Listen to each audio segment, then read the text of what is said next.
Bismillahirrahmanirrahim.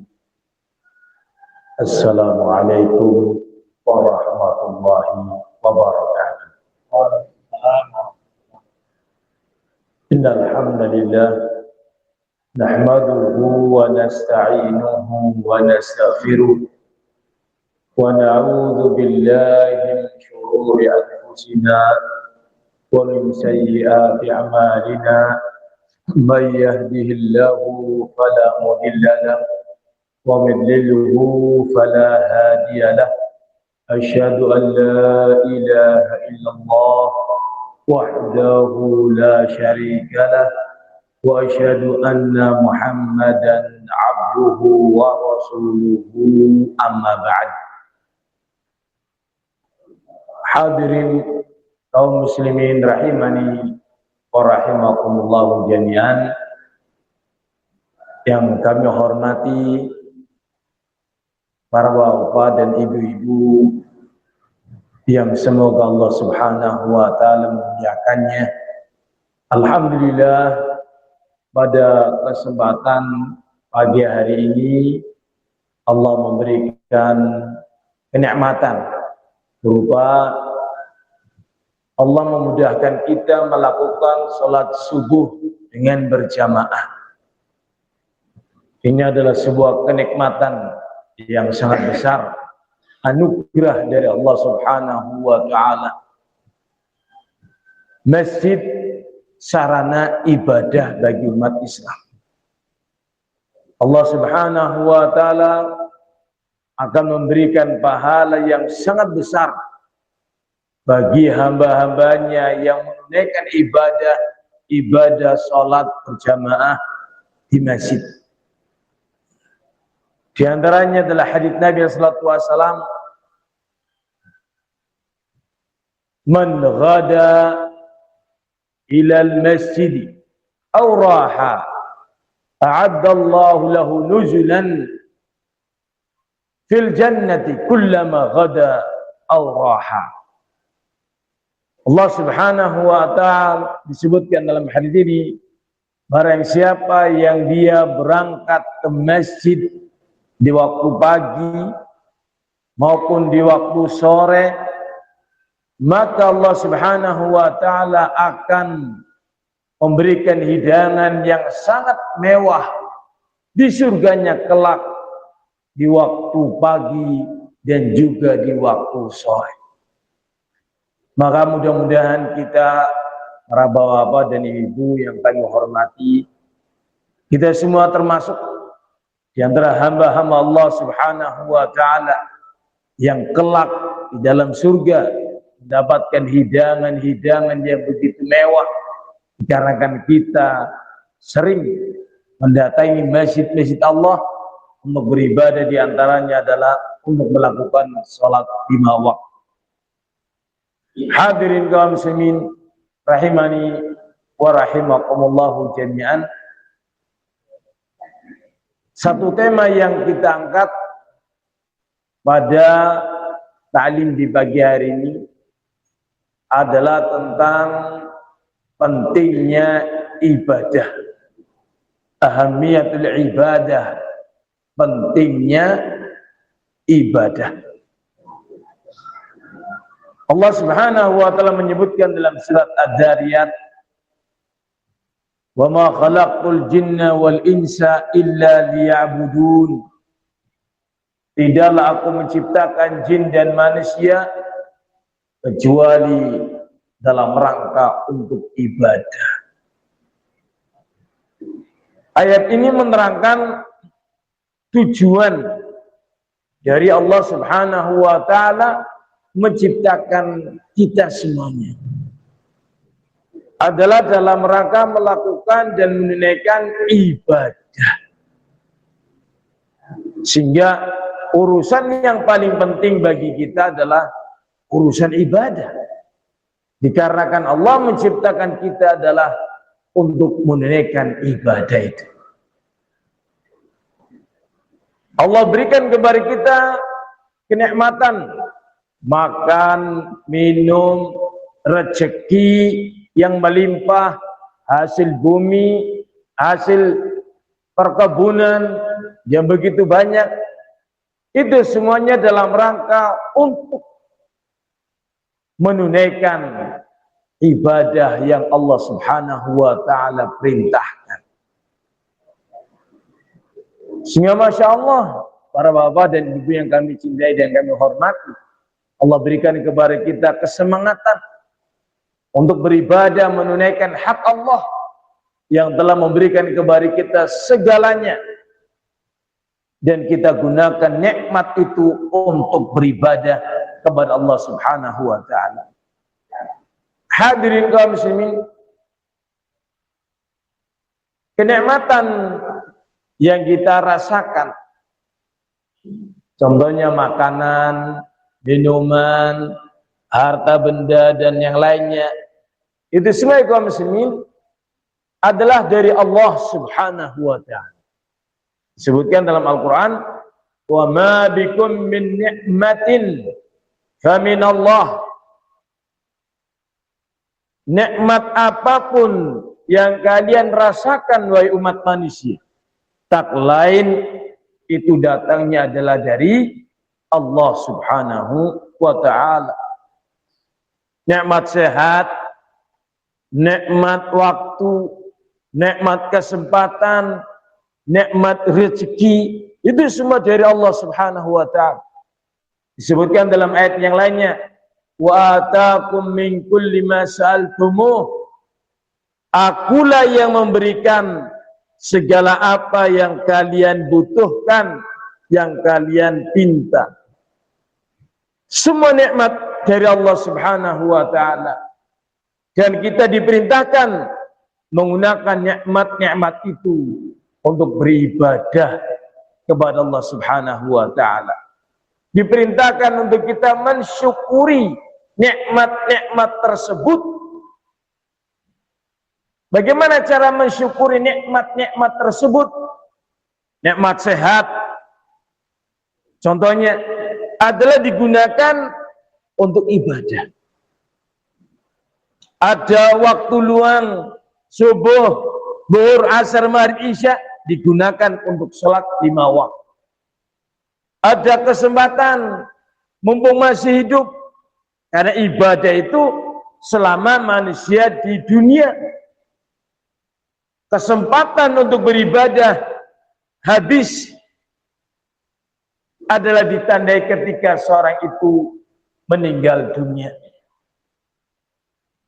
Nabi kita sallallahu alaihi wasallam menyebutkan dalam haditsnya, ni'matani mahbunun fihima katsirun minan nas, as-sihat wal farah.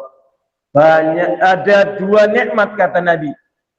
Ada 2 kenikmatan yang manusia sering lalai dengan 2 kenikmatan itu. Yang pertama, kenikmatan berupa kesehatan. Yang kedua, kenikmatan yang berupa waktu. Banyak orang diberi nikmat sehat, tidak kunjung digunakan untuk ibadah. Sampai jatuh sakit, barulah dia merasakan nikmatnya sehat. Ketika jatuh sakit, stroke umpamanya, sudah tidak bisa gerak, sudah tidak bisa jalan, baru kepikiran sholat ke masjid. Lalai. Padahal kemarin-kemarin berapa tahun Allah berikan nikmat kesehatan, tapi juga belum kunjung ibadah. Menyesal. Waktu muda kurang beribadah. Menyesal ketika tua. Badan sudah lelah, sudah letih, sudah capek, sudah loyo, sudah sakit-sakitan, baru berpikir ibadah.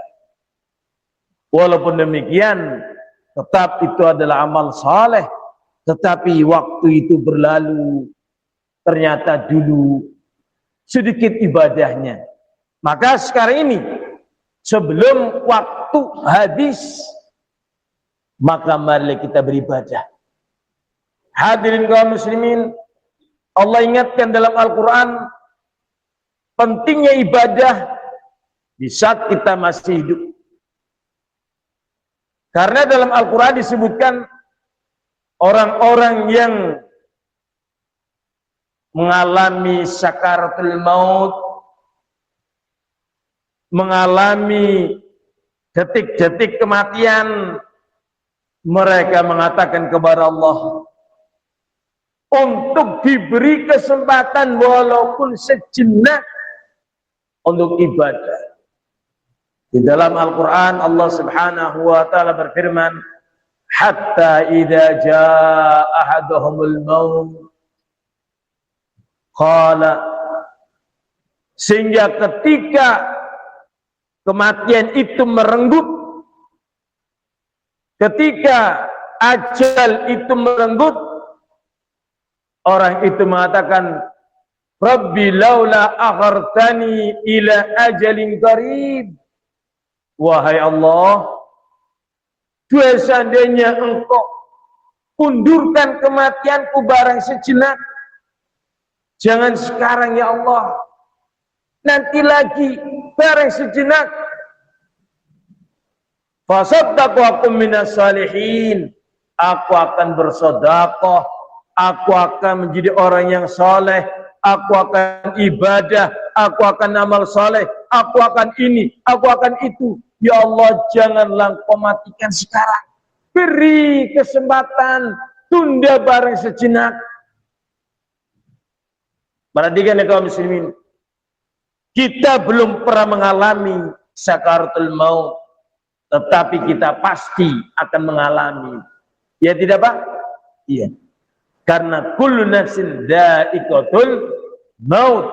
Setiap jiwa pasti akan merasakan kematian. Agar supaya penyesalan itu tidak terjadi, mari kita gunakan kesempatan yang ada, nikmat berupa waktu. Gunakan untuk ibadah kepada Allah Subhanahu wa ta'ala. Jangan sampai menyesal. Di dalam ayat yang lainnya, Allah Subhanahu wa ta'ala berfirman tentang orang yang sudah mati, sudah terpisah rohnya dari jasadnya, bahkan sudah masuk ke alam kubur. Mereka mengatakan, Rabbirji'un la'alli a'malu salihan fima taraktu. Wahai Allah, wahai Rabbku, kembalikan aku ke dunia lagi. Aku janji akan beramal saleh dan tidak mengulangi lagi amalan kemaksiatan yang dulu ketika di dunia aku lakukan. Hamba ini kaum muslimin telah masuk ke alam kubur dan telah menyaksikan siksaan di alam kubur. Dan hamba ini telah mengetahui bahwa tidak ada yang bisa menyelamatkan manusia di alam kubur dari siksa-siksa kecuali ibadah. Dia sudah merasakan siksaan, karena itu ingin kembali ke dunia. Aku akan beramal soleh. Kenapa? Karena dulu ketika di dunia aku tidak melakukan amal soleh.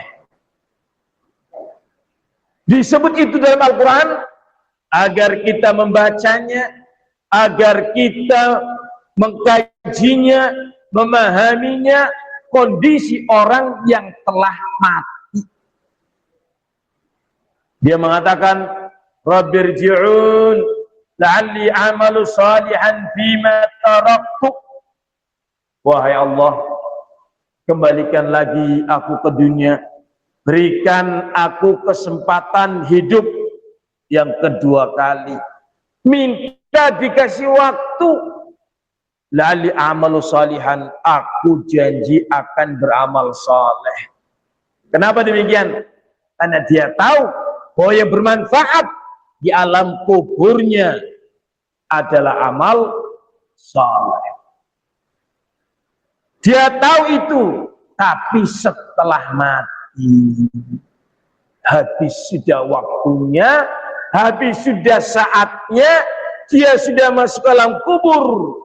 Di alam kubur bukan waktu untuk ibadah. Di alam kubur adanya nikmat kubur atau siksa kubur. Ditanya siapa Rabbmu, siapa nabimu, apa agamamu, tidak bisa menjawab. Karena apa? Ketika di dunia dia tidak beribadah. Ketika tidak bisa menjawab, maka dipukul oleh malaikat bimantraqati min hadid, dengan palu dari besi, hatta sahu, sampai dia menjerit, melengking kesakitan. Hadirin kaum muslimin rahimani wa rahimakumullah jami'an. Dengan ini kaum muslimin kita tahu betapa pentingnya ibadah, karena ibadah itulah yang akan dibawa mati menghadap Allah Subhanahu wa ta'ala. Ada air minum bisa? Minta maaf.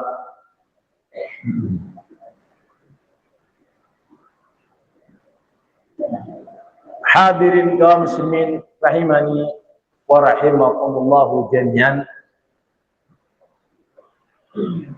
Ibadah adalah satu-satunya yang kita bawa mati menghadap Allah Subhanahu wa ta'ala, dan juga amal perbuatan-perbuatan kemaksiatan. Apa yang kita lakukan di dunia inilah yang akan kita bawa mati menghadap Allah Subhanahu wa ta'ala. Dalam satu riwayat yang sahih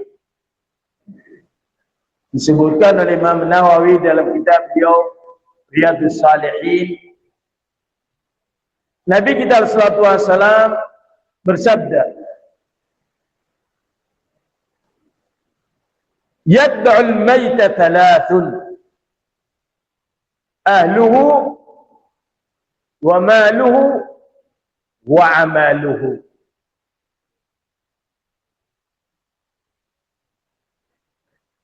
Terima kasih, Pak.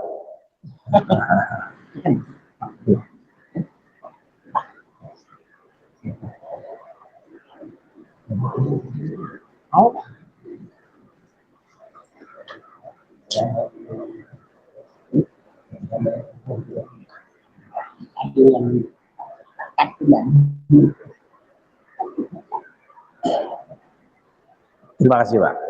Ya. Hadirin kaum muslimin rahimani wa rahimakumullah jami'an. Nabi kita Rasulullah Muhammad sallallahu alaihi wasallam, beliau bersabda, yad'ul mayta thalathun. Ketika mayat diusung ke kubur pakai keranda mayat atau kasuraga kalau orang Jawa mengatakan, bandosan. Kalau ini namanya apa Pak sih? Yang bawa mayat keranda ya Pak ya, keranda mayat. Ketika seorang dibawa ke kubur diiringi tiga hal. Yang pertama kata Nabi, ahluhu, keluarganya, saudaranya, teman-temannya, tetangganya ngiringi. Yang kedua, maluhu, harta bendanya, mobilnya, motornya. Yang ketiga, amaluhu, amal perbuatannya, amal perbuatan ibadahnya dan amal perbuatan maksiatnya, dua-duanya pun mengiringi. Fayarji'u itsnan wa yabqa wahid. Kata Nabi kita, Dua yang pertama kembali keluarga, anak, istri, saudara kembali ke rumah masing-masing. Wa maluhu, hartanya pun kembali menjadi warisan. Wa yabqa mahu wahid, dan akan selalu bersamanya yang satu terakhir, amaluhu, yaitu amal perbuatannya. Itulah yang akan dibawa mati. Jikalau amalannya banyak yang baik, sedikit yang maksiat, dipastikan bahagia. Allah berfirman, فَأَمَّا مَنْ ثَقُلَتْ مَوَازِينُهُ فَهُوَ فِي عِيشَةٍ رَاضِيَةٍ. Barang siapa yang amal ibadahnya lebih banyak, lebih berat dibandingkan dengan amal kemaksiatannya, maka dia pasti dalam kehidupan yang penuh kenikmatan, penuh kesejahteraan, penuh kebahagiaan, penuh keridhaan. Jaminan dari Allah Subhanahu wa taala. Ini menunjukkan pentingnya ibadah. Karena yang kelak akan dihisab, dihitung, kelak yang akan ditimbang di mizan di akhirat adalah amal perbuatan. Barang siapa yang amal solehnya lebih banyak, lebih berat, maka dipastikan dia beruntung akan mendapatkan surga Allah Subhanahu wa taala.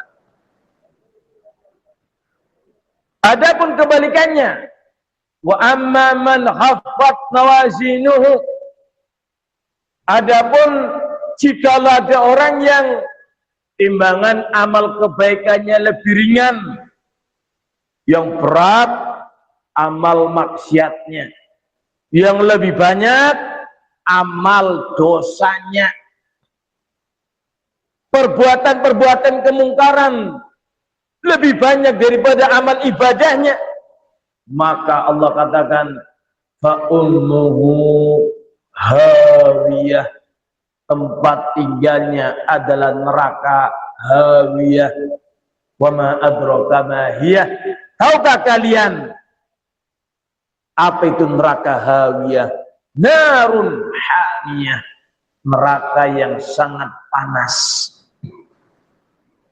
Ini menunjukkan sekali lagi Pak, pentingnya ibadah. Pentingnya ibadah.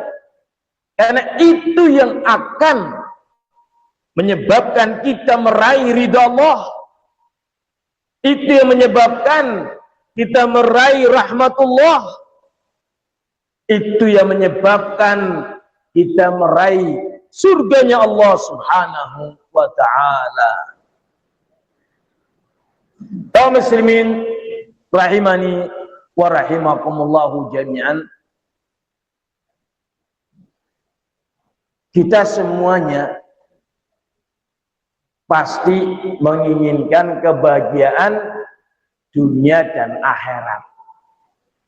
Iya betul Pak? Ya tidak? Iya. Kulo niki yang Jawa Pak. Jadi bahasane Jawa, Jawa Tengah, Cilacap. Kalau tiba-tiba ngomong Jawa nggih, minta maaf sebelumnya Pak.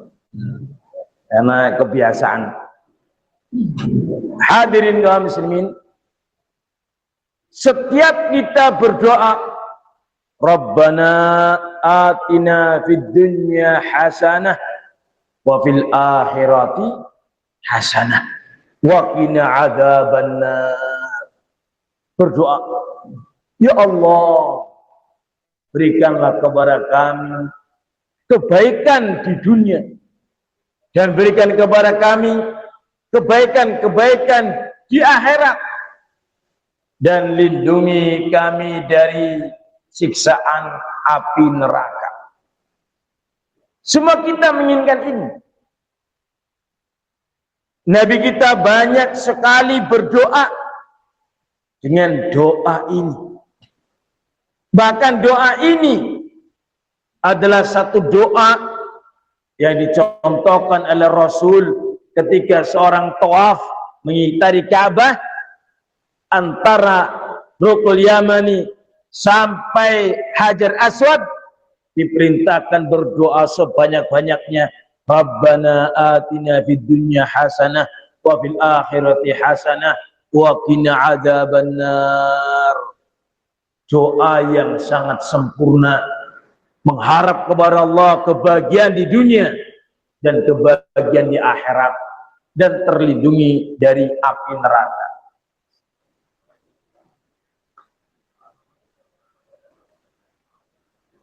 Hadirin kaum muslimin, bagaimana caranya untuk kita meraih kebahagiaan dunia dan akhirat kita? Apa syaratnya yang harus dipenuhi oleh kita sebagai manusia agar bisa meraih kebahagiaan dunia dan akhirat? Disebut dalam Al-Quran ada 2 syarat. Barang siapa yang memenuhi 2 syarat tersebut, maka niscaya Allah akan memberikan kebahagiaan, kesejahteraan, kenikmatan di dunia dan di akhirat kelak. Syaratnya yang pertama beramal saleh, dan yang kedua dia seorang yang mukmin yang beriman. Allah Subhanahu wa taala berfirman, "Man 'amila salihan min dzakarin aw untha wa huwa mu'minun falanuhyiyannahu hayatan thayyibatan wa lanajziyannahum ajrahum bi ahsani ma kanu ya'malun." Allah Subhanahu wa taala berfirman, "Man 'amila salihan," barang siapa beramal saleh, laki-laki maupun wanita, wa huwa mu'minun, dan dia beriman. Sekali lagi, barang siapa yang beramal saleh, laki-laki ataupun wanita, wa huwa mu'minun, dan dia pun beriman, maka Allah berikan pahala padanya. Yang pertama, walanuhyiyannahu hayatan thayyibatan, kami akan berikan padanya kehidupan yang baik di dunia. Walanajziyannahum, sungguh-sungguh kami akan berikan pahala kelak di akhirat berupa surga Allah Subhanahu wa ta'ala. Masya Allah, ayat ini menyebutkan tentang keutamaan ibadah, pentingnya amal saleh. Dikarenakan yang namanya ibadah dan amal saleh kaum muslimin adalah amalan yang sebagai syarat meraih kebahagiaan di dunia dan di akhirat.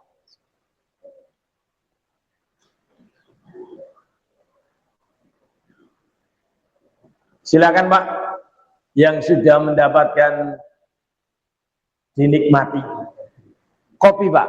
Oh Masya Allah, bagi-bagi ngopi, suasana hujan. Silakan, jangan nunggu dingin Pak, seruput saja, minum bersama-sama, bukan masalah, tidak mengapa.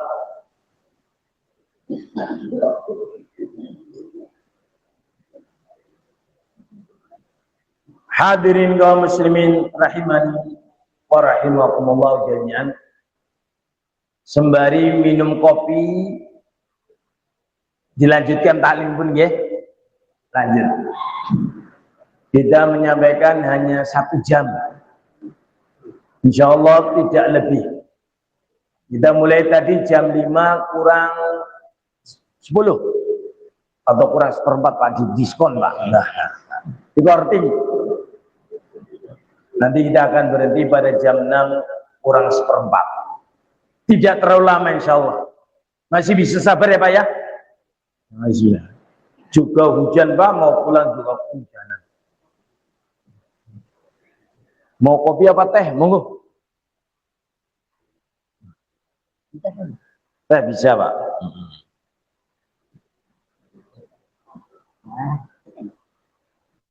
Terima kasih Pak. Matur nuwun. Hadirin kaum muslimin rahimani wa rahimakumullah jami'an. Manusia nilainya, kehormatan seorang itu dilihat dari sisi ibadahnya. Ada orang terhormat karena status jabatannya, pejabat umpamanya dihormati karena jabatannya. Tapi kalau sudah purna, pensiun, berkurang. Ada orang kaya dihormati karena kekayaannya, tetapi hal itu bisa menyebabkan orang itu terhina ketika melakukan maksiat karena faktor kekayaannya. Dalam agama kita, orang mulia itu adalah karena faktor ibadah. Nabi kita alaihi salatu wasalam, dia bersabda, khairun nas man tala umruhu wa hasuna amaluhu. Sebaik-baik manusia, monggo diperhatikan, kita sembari minum sambil memperhatikan. Khairun nas, sebaik-baik manusia adalah man tala umruhu, orang yang diberi waktu yang panjang, umur yang panjang, wa hasuna amaluhu, dan dipenuhi dengan amalan-amalan yang baik. Umurnya sampai 40, 50, bahkan sampai 70, hidupnya banyak amal solehnya. Salat 5 waktu, membaca Al-Quran, menghadiri taklim. Ini semua yang menyebabkan orang itu dalam pandangan Islam sebaik-baik manusia. Artinya semakin orang itu banyak amal solehnya, semakin orang itu berbagai macam ibadahnya, maka dia semakin mulia, semakin terhormat di dalam agama kita. Nah, kebalikannya, orang yang paling jelek adalah orang yang diberi. Maturun Pak. Terima kasih. Jazakallah khairan. Orang yang paling jelek adalah orang yang panjang umurnya, wasa'a amaluhu, namun jelek perbuatan-perbuatannya. Dikasih waktu malah untuk maksiat, dikasih umur malah untuk berbuat dosa. Ada orang mengatakan umur muda dipuas-puasin, semakin tua tua keladi, semakin tua semakin menjadi-jadi. Jangan sampai seperti itu. Akan menjadi orang yang terjelek, orang yang banyak maksiatnya. Siapakah orang yang paling jelek? Mereka-mereka yang mengikuti iblis, syaitan dari bangsa manusia. Karena syaitan itu dari 2 jenis, minal jinnati wan nas. Syaitan dari bangsa jin dan syaitan dari bangsa manusia. Ketika ada manusia mengikuti iblis, itu namanya syaitan dari bangsa manusia. Dan yang paling jelek, paling buruk adalah makhluk yang bernama iblis. Laknatullah alaih. Sejelek-jelek makhluk iblis. Contohnya ini adik kita makan minum dengan tangan kiri. Ini pelajaran. Nabi mengatakan apa? Qul biyaminik, makan dengan tangan kanan, minum dengan tangan kanan. Wala ta'kul bisimalik, dan jangan kamu makan minum dengan tangan kiri. Kenapa? Karena syaitan kana ya'kulu bisimalik, karena syaitan makan dan minum dengan tangan kiri. Ya nak ya?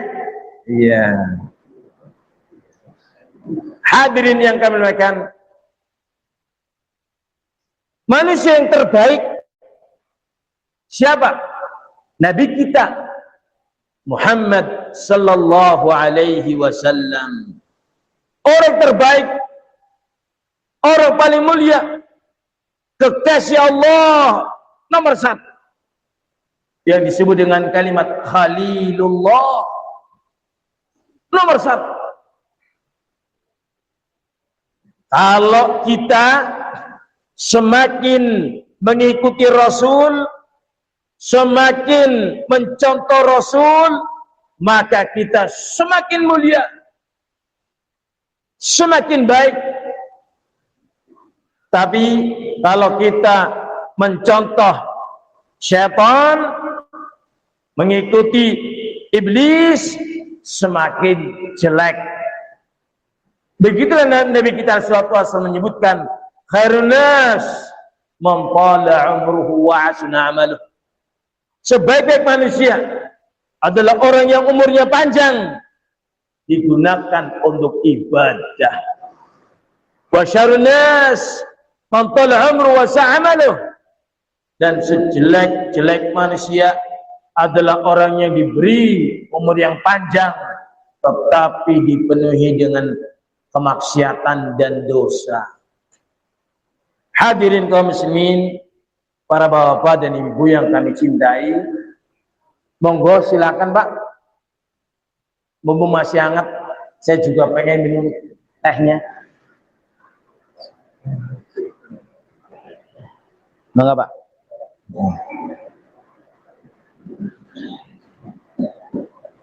Mudah-mudahan dengan minum ilmunya juga ikut masuk Pak. Amin. Hadirin kaum muslimin rahimani wa rahimakumullahu jami'an.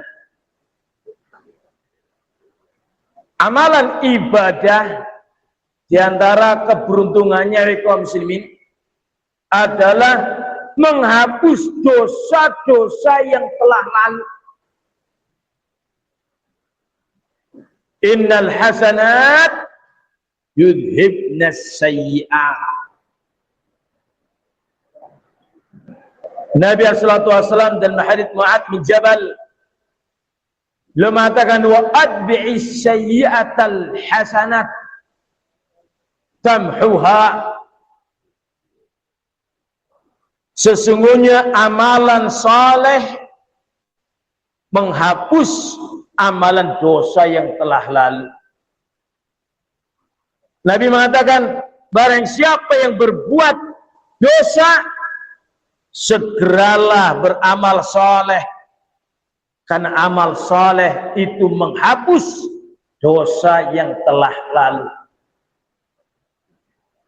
Ada satu kisah, dan kisah ini kaum muslimin adalah kisah yang kami sampaikan terakhir dalam talim kita. Mari kita perhatikan kisah kita ini. Dulu ada seorang ulama namanya Al-Imam Fudail ibn Iyad. Ulama Fudail ibn Iyad rahimahullahu ta'ala. Beliau berjumpa dengan orang tua yang berumur 60 tahun. Terjadi dialog, ngobrol. Imam Fudail bin Iyad bertanya, "Kam madha min umrika?" Wahai bapak, berapa tahun umurmu sudah berjalan? Berapa tahun dari umurmu berlalu? Qala sittuna sanah. Nak, umurku 60 tahun sudah. Kaum muslimin rahimani jami'an, orang tua ini tiba-tiba menangis. Ingat masa mudanya dulu, bertahun-tahun penuh dengan maksiat, penuh dengan dosa, jarang ibadahnya. Sekarang sudah 60 tahun. Ingat dulu ini dilakukan, pernah ini, pernah itu, melakukan ini. Wah, menangis. Bagaimana nanti di akhirat? Bagaimana nanti menghadapi dosa-dosa itu? Bagaimana nanti tanggung jawabnya? Bagaimana nanti? Famadal hil?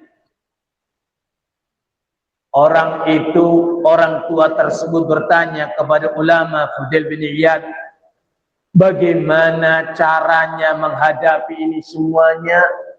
Wahai ulama, wahai Imam Fudail bin Iyad, bagaimana caranya? Apa solusinya? 60 tahun berlalu, banyak dosanya. 60 tahun berlalu, sedikit ibadahnya. Bagaimana ini? Bagaimana menghadapi Allah besok di akhirat? Bagaimana ini? Orang tua ini ketakutan, memikirkan masa lalunya dan memikirkan ke depannya bagaimana. Kalau sampai hari ini meninggal, yang akan dibawa oleh bapak ini adalah dosa-dosanya selama 60 tahun. Maka Al-Imam Fudail bin Iyad memberikan nasihat.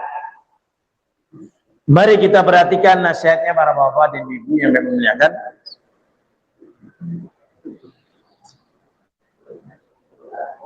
Nasihatnya, kata beliau, engkau sudah berumur 60. Umurnya umat Nabi Muhammad itu antara 40 dengan 60. Jadi kalau sudah 60 lebih, bonus itu Pak. Tambahan waktu. Umur Nabi Muhammad tidak sampai ratusan tahun. Seperti umur-umur zaman dulu. Umur Nabi Muhammad antara 60, 70, jarang yang sampai 100 tahun. Hampir-hampir, kata beliau. Hampir-hampir. Engkau menghadap kepada Allah Azza wa Jalla dengan membawa segala dosa yang telah kau lakukan selama ini. Maka nasihatnya ada 2 nasihat. Kata beliau, ikmal, amalkanlah olehmu amalan ibadah sekarang ini. Mulai, jangan malas, lakukan amal ibadah sekarang ini. Tuhfar fima madha, niscaya amalan ibadah yang akan kamu lakukan di sisa umurmu ke depan akan menghapus dosa selama 60 tahun yang lalu. Ini dia kaum muslimin. Beribadah tidak tahu sisa umurnya berapa. Setahun lagi mati, 2, 3 atau 10 tahun lagi mati, nggak tahu. Sisa umur beramalah fima baqiya, yang tersisa beramalah. Tuhfar fima madha, niscaya dosa-dosamu yang telah lalu akan diampuni oleh Allah Subhanahu wa ta'ala. Beliau memberikan nasihat yang pertama, tuhsin fima baqiya, tuhfar fima madha. Berbuat baiklah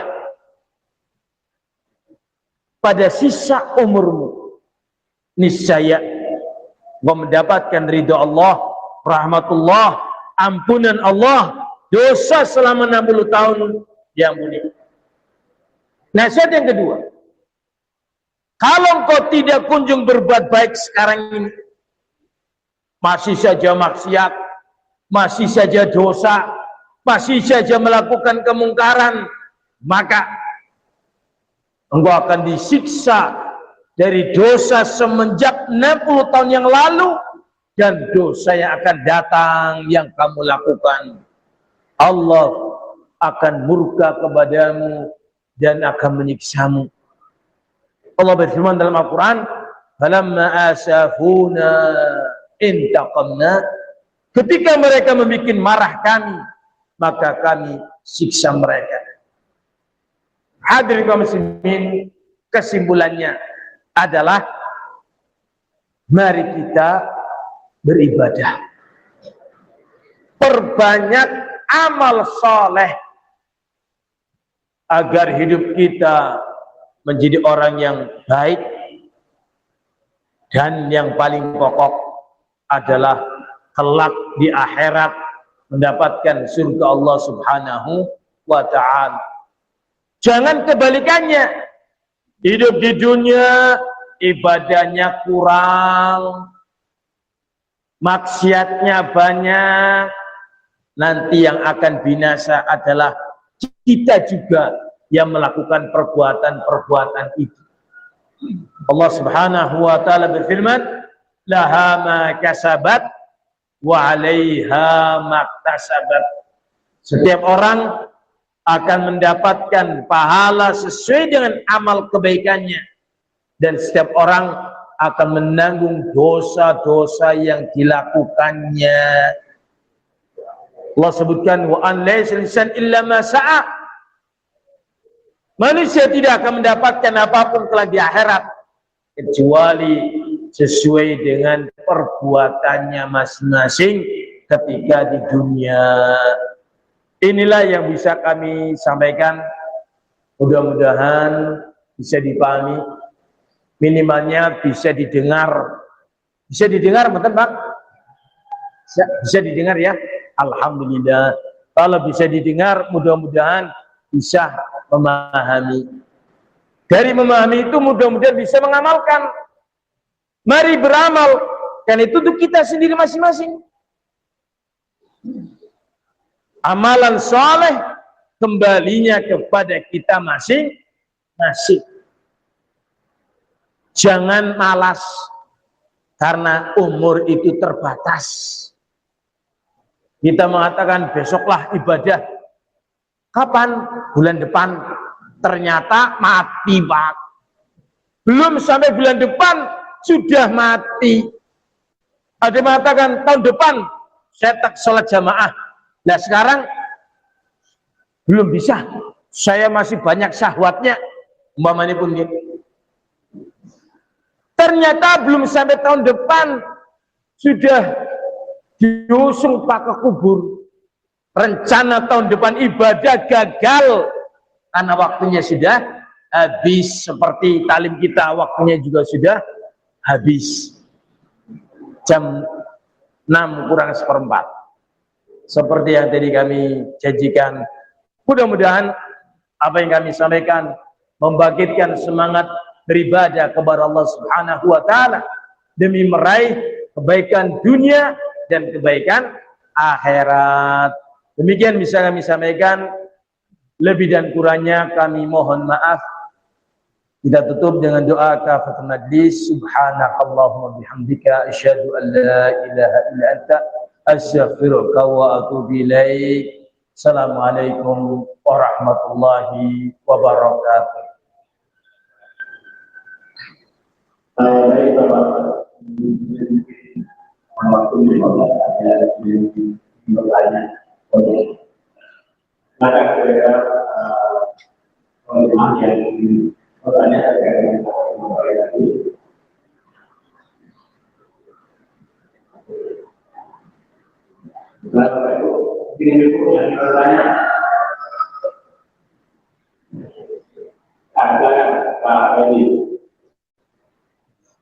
Mbak.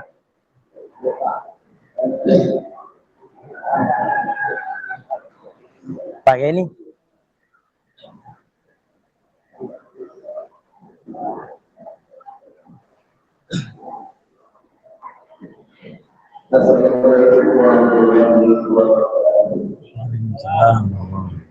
Ini saya bertanyakan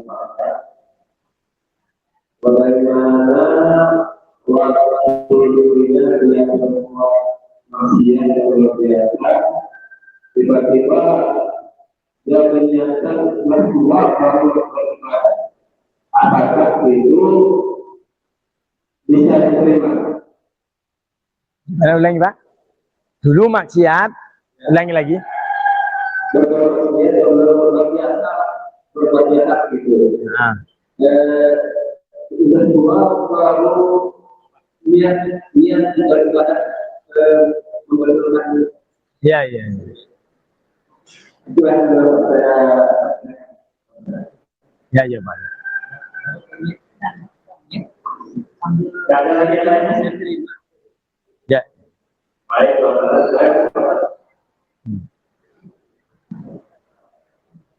pertanyaannya yang bisa kami pahami, ada seorang dulunya melakukan maksiat dan dosa, kemudian sekarang ingin bertobat, berniat beramal soleh, apakah diterima?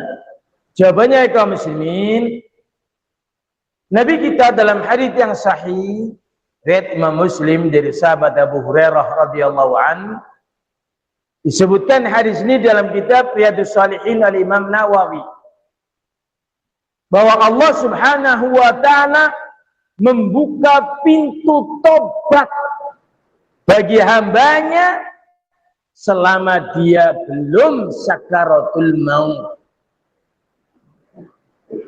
Dari sahabat Ibnu Umar di riwayat Imam Tirmidzi, Nabi mengatakan, innallaha yaqbalu taubatal abdi ma lam yughargir.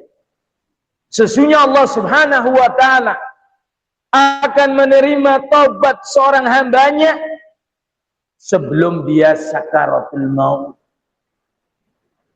Maka barang siapa yang dulu melakukan sebuah kemaksiatan, dia sekarang menyesal dan merubah, beramal soleh setelahnya, berniat, berkeinginan, beramal soleh, maka dosa yang telah lalu diampuni, istighfarnya dia dan tobatnya dia.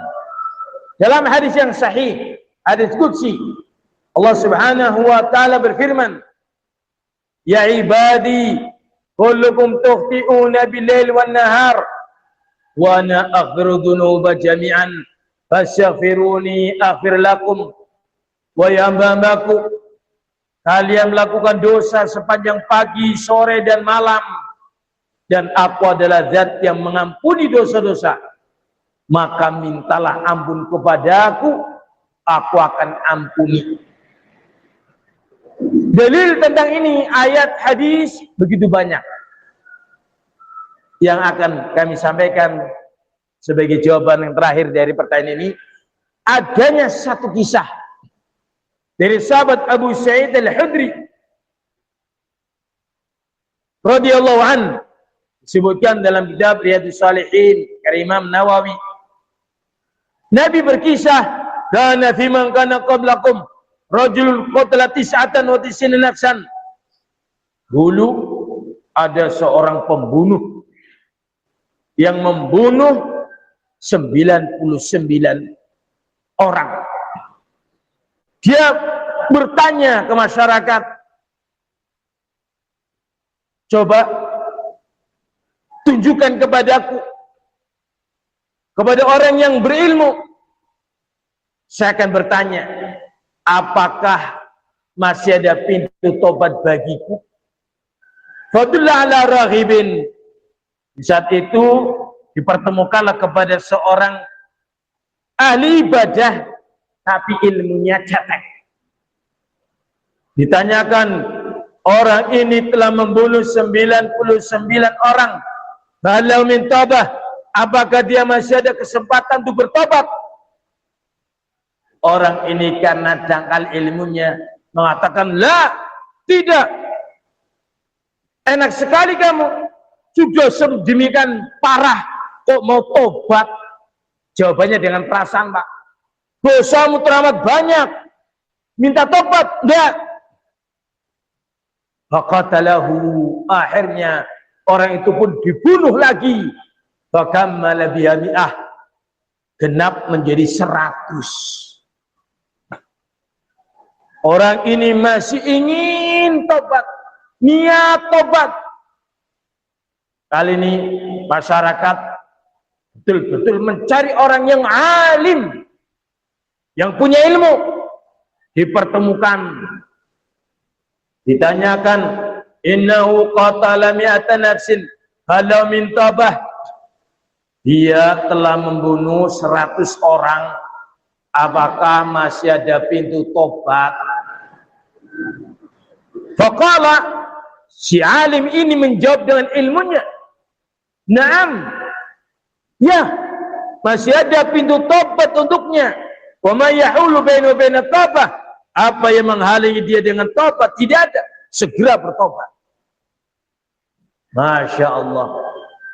Dalam hadis Nabi mengatakan, man taba tabullah alaih, barang siapa bertobat, Allah akan berikan tobat padanya. Nah, di akhir kisah, orang ini dibimbing, intalik ila ardin kada wa kada, baina biya unasun ya'buduna Allah wa'budillaha ma'hum. Wahai kamu, si pembunuh 100 orang, kalau kamu mau bertobat, pergilah menuju ke daerah ini dan itu, disebutkan alamatnya. Kamu segera ke sana. Di sana banyak orang soleh. Beribadahlah kamu kepada Allah dengan mereka di lingkungan yang baik, di lingkungan orang-orang yang soleh. Wala tarji', dan jangan kamu kembali ke tempatmu lagi, tempatmu, negeri yang penuh dengan kejelekan. Orang ini pun fantolak, segera berangkat. Berangkat, Pak. Faida nasfat tariq atahul maut. Di tengah perjalanan kematian merenggutnya. Belum ibadah, belum sholat, belum apa-apa, dia baru berangkat menuju ke tempat yang akan dituju. Di tengah perjalanan mati menjemputnya, karena memang mati tidak maju dan tidak mundur. Mati itu sudah ada ajalnya, ada waktunya. Kira-kira Pak, sebelum saya sempurnakan hadis ini, menurut Bapak dan Ibu, orang ini masih surga atau neraka? Masuk neraka. Oh, masuk neraka. Bapak masuk apa? Surga, masuk surga. Hadirin kaum muslimin, jangankan kita, panjenengan mengatakan orang ini neraka karena membunuh 100. Yang Bapak ini mengatakan orang ini surga karena sudah bertobat. ingin tobat dan sudah ada pelaksanaan tobatnya dengan dia berangkat menuju negeri yang soleh, ternyata bukan bapak-bapak saja yang beda pendapat, malaikat pun beda pendapat. Disebutkan dalam riwayat ini, ya kaum muslimin, atahul malakul maut atau malakul rahmah wa malakul adab, datang malaikat rahmah dan datang pula malaikat adab. Malaikat adab mengatakan, innahu lam ya'mal khairan qat, dia ini belum beramal kebaikan apapun, tapi dosanya membunuh 100 orang. Ini bagianku. Malaikat rahmah mengatakan, innahu ja'ilallahi taiban lillahi muqbil biqalbih, orang ini datang kepada Allah mati dalam keadaan bertobat sepenuh hati, walaupun belum beramal kebaikan kecuali taubat. Maka farsallallahu subhanahu wa ta'ala malakan di surat Insanin, maka di akhir hadis Nabi mengatakan Allah mengutus malaikat dalam bentuk manusia. Manusia tersebut, malaikat tersebut dikatakan Allah, kisu ma bainal ardain, ukur jarak dia matinya di mana, lebih dekat kemana. Fa ila ayatihi makanadna bawalahu, dia matinya di mana, ukur ke arah negeri yang akan didekat, yang akan didatangi, atau negeri yang dia tinggalkan. Negeri manakah yang paling dekat? Negeri manakah yang paling dekat dengan tempat kematiannya? Kalau dia lebih dekat ke negeri yang jelek, maka dia akan diadab. Masukkan dia ke dalam mereka. Kalau dia matinya lebih dekat ke arah negeri yang baik, maka dia diambil malaikat rahmah, dimasukkan ke dalam surga. Hawajaduhu aqrab ila ma arad shibrin. Ternyata begitu diukur, dia lebih dekat ke arah negeri yang akan dituju, bedanya hanya 1 jengkal. Tidak 1 langkah, Pak. 1 jengkal 20 cm.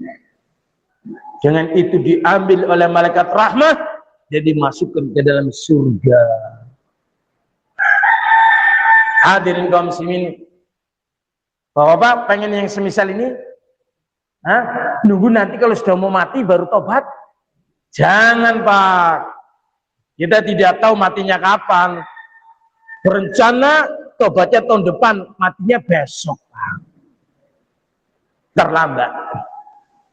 Sehingga hadis ini kaum muslimin, jawabannya adalah bagi orang yang memang berniat bertobat dan terwujud dengan amal saleh, maka dosa yang telah lalu akan diampuni oleh Allah Subhanahu wa ta'ala.